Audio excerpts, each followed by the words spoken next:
Hello guys, welcome to my channel. మనం ఇవాళ వీడియోలో కోకోనట్ లీవ్స్ యూజ్ చేసి బర్డ్ని ఎలా తయారు చేయాలో చూద్దాము. దానికి మనకు 1 లీఫ్ సరిపోద్ది.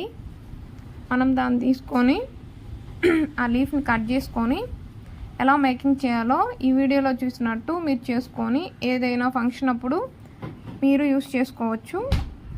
వీడియో మొత్తం చూసి ఎలా చేయాలో నేర్చుకోండి. Thanks for the watching. మీకు ఈ వీడియో నచ్చినట్లయితే సబ్స్క్రైబ్ మరియు లైక్ చేసి మీ ఫ్యామిలీ మీ ఫ్రెండ్స్కి షేర్ చేయండి. Once again thank you so much.